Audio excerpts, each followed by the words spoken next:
예, 안녕하십니까. 오늘 이 시간에는 성령 충만이라는 것에 대해서 한번 공부하는 시간을 가져보려고 합니다. 요즘에 성령 충만이라는 그 용어를 많이 사용하죠.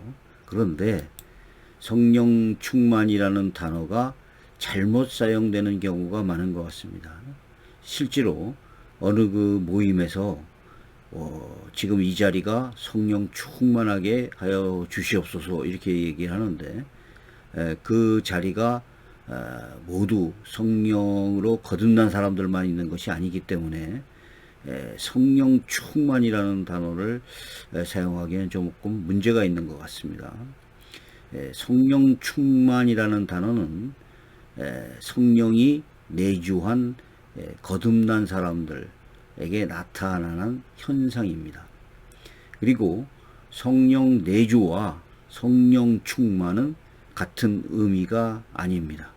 성령 내주는 거듭남, 중생 이런 것을 말하죠. 성령의 내주를 얘기하지만 단회적입니다. 그러나 성령 충만은 반복적이고 지속적으로 나타날 수 있습니다.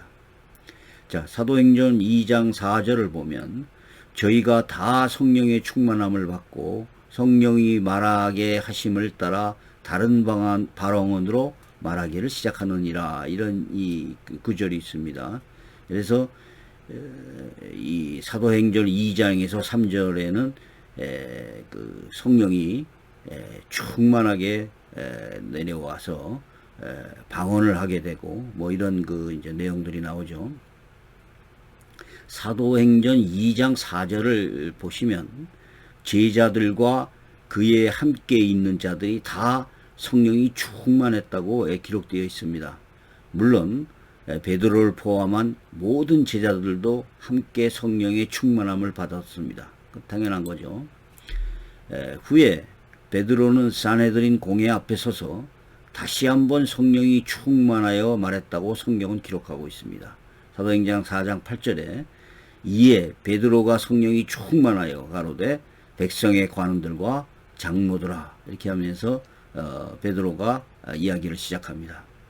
그런데 조금 후에 베드로와 다른 제자들이 공회로 돌아왔을 때 그들이 함께 기도했는데 그 기도 후에 성령의 충만함을 다시 받았다고 성경은 말하고 있습니다. 사도행전 4장 31절이죠. 빌기를 다함에 모인 것이 진동하더니 무리가 다 성령이 충만하여 담대히 하나님의 말씀을 전하느니라. 이런 성경 구절이 나온단 말이죠. 자, 이 성경 구절만 보더라도 지금 베드로는 3번을 성령이 충만하였다라고 말하고 있죠.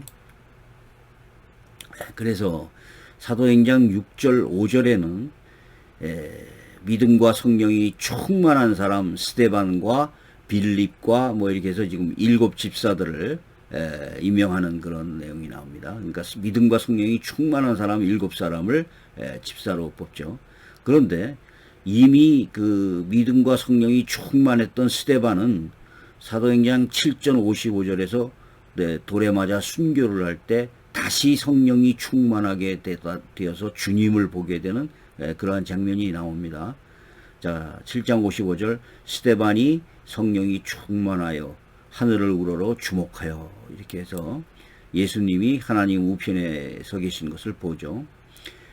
그 다음에 이렇게 이 성령 충만은 뭐 어떤 성령의 내주를 뭐 받는 것을 그러는 것을 의미하는 것은 아닙니다. 성령 충만은 성령이 내주한 사람들에게 나타난 현상이지만 그러나 이것을 성령 충만과 성령 내주를 같이 봐도 안 되고 성령 충만은 반복적인 사역이라는 것입니다.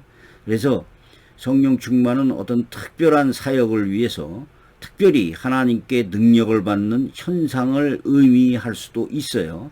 그리고 개인적인 삶 속에서 나타나는 어떤 반복적이고 지속적인 현상이나 상태를 의미할 수도 있습니다. 다만 그것은 우리가 말하는 단회적인 그 성령 세례, 즉 성령의 내주와 동일하지는 않다는 것입니다.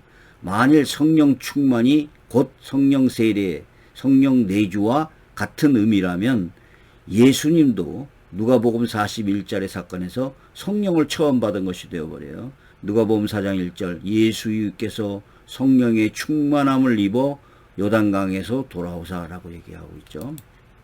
자, 그래서 우리 안에 거하는 성령의 내주는 단회적입니다.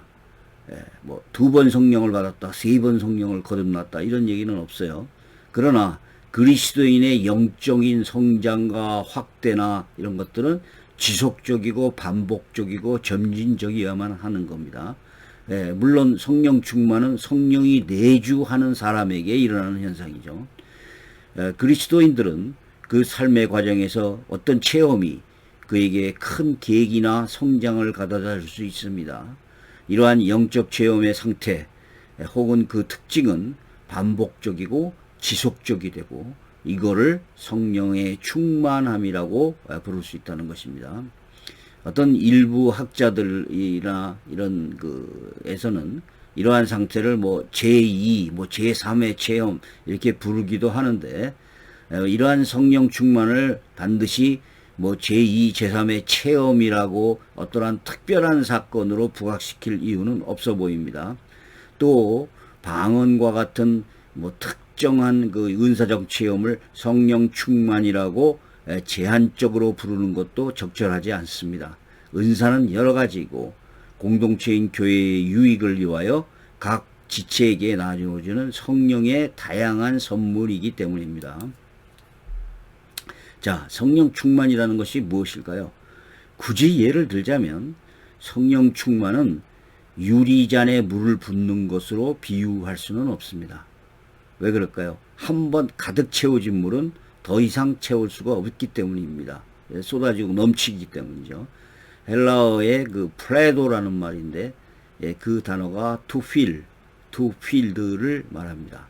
그래서 우리는 성령 충만에 대해서 풍선 안에 어떤 공기로 비유하면 이해가 조금 쉬워질 것 같아요.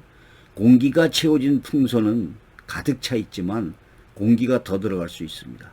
그래서 우리는 이미 성령을 받았지만 더욱 성령이 가득 차는 충만한 그 상태를 받을 수가 있는 것입니다. 그래서 부어주시는 성령이 가득 차서 넘치는 상태, 그것을 성령 충만이라고 생각하면 이해하기가 쉽습니다. 자, 오순절에 성령의 능력은 개인을 위한 성령 체험이라고 말할 수는 없습니다. 구약에서도 성령의 임함과 거듭남은 있었습니다. 그리고 구약에서는 선택적이었고 제한적이었습니다. 그래서 구약에서는 여러 구절에서 오순절과 같은 이러한 성령의 역사에 대해서 전환점을 예언해 왔으며 더욱 효과적이고 광범위하고 언약적이고 또 모든 육체 만인에게 부어주는 영원히 부어주는 새 성령의 시대에 대한 예언들로 많이 기록되어 있어 왔습니다. 에레미야서 31장 31, 33, 에스겔 36장 26, 27, 요엘서 2장 28절, 29절 이런 내용들이죠. 자, 사도행전 2장 16절에 베드로가 이렇게 얘기합니다. 이는 곧 선지자 요엘로 말씀한 것이니 일러스되 하나님이 가라사대 말세에 내가 내 영으로 모든 육체에게 부어주리니 너희 자녀들은 예언할 것이요 너희의 젊은이들은 환상을 보고 너희의 늙은이들은 꿈을 꾸리라 라고 얘기를 해요. 그래서 선지자 요엘이 이렇게 말씀하신 것이 이루어졌다라는 그러한 그 베드로의 설명이 있습니다. 현재 그 성령 세례와 성령 충만에 대해서는 두 가지 신학적 견해가 있습니다. 그 두 가지 신학적 견해는 오슬전 교달이죠. 하나님의 성회라고 불려지는 견해가 있고 어떤 보수적인 견해가 있습니다. 과거에 오순절 교회에서 믿음이 있는 그 기독교인을 성령 세례를 받은 기독교인 등과 성령 세례를 받지 못한 두 그룹으로 나누었습니다. 그래서 성령을 받은 사람에게는 방언과 같은 가시적인 은사가 반드시 있어야 된다라고 주장을 했고 성령 세례와 성령 충만을 거의 동일시했습니다. 보수적인 신학의 입장에서는 기독교인 중에서는 믿음이 약한 사람이나 믿음이 좀 성숙한 사람의 그 정도적인 차이는 있지만 누구든지 진정한 믿음을 가지고 있는 기독교인들에게는 성령이 내주하고 있다고 봅니다. 또 성령 세례와 성령 충만은 동일시하지 않고 성령 세례는 성령 내주를 말하며 성령 충만은 이미 내재한 성령이 충만하게 가득 차서 넘치는 상태를 말한다. 이렇게 보는 거죠. 특히 성령 세례의 증거를 방언의 은사와 같은 가시적인 형태로만 제시하는 것도 있으며 보수적인 교단에서는 성령 내주가 언제나 반드시 가시적인 방언의 형태가 오는 것이 아니라고 가르칩니다. 저도 개인적으로 항상 성령 내주는 방언의 형태로만 알 수 있는 것은 아니라고 봅니다. 성경은 성령 체험이 반드시 방언의 형태만으로 나타나지 않는다고 말하고 여러 가지 형태로 다양한 형태로 나타나는데 성령의 은사는 공동체인 교회에 유익을 주기 위해서 각 사람에게 나누어지는 성령의 선물이라고 그렇게 표현되어 있습니다. 성령이 거하는 기독교인이라고 할지라도 성령 충만의 체험과 그것을 체험하지 못한 그룹은 있을 수 있다고 봅니다. 또한 성령 세례 시에 성령 충만이 함께 체험될 수는 있지만 항상 그런 것은 아니고 분명히 성령 세례와 성령 충만은 동일한 사건은 아닙니다. 자, 그래서 이것을 한번 제가 좀 잘못된 그 성령 충만에 대해서 요약을 한번 해보겠습니다. 1. 성령이 내주하는 성령 내재가 어떤 가시적인 현상으로 나타나는 것만은 아닙니다. 또 신비한 초능력을 갖는 것으로 이해하는 것도 잘못입니다.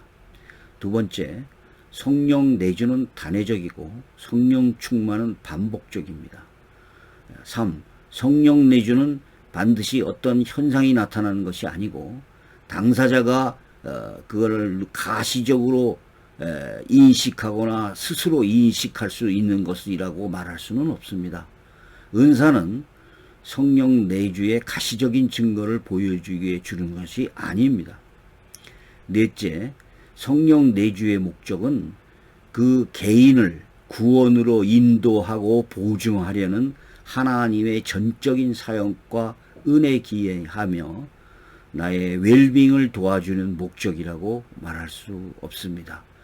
그래서 간혹 이런 성령 충만을 어떤 초능력적인 어떤 현상, 또 이 성령 내주를 성령 충만으로 보는 동일시하는 그런 주장, 또 이 성령이 내주하면 웰빙, 뭐 이런 그런 그 효과로 보는 그런 것은 조금 잘못된 것이라고 봅니다. 여기까지 하겠습니다. 감사합니다.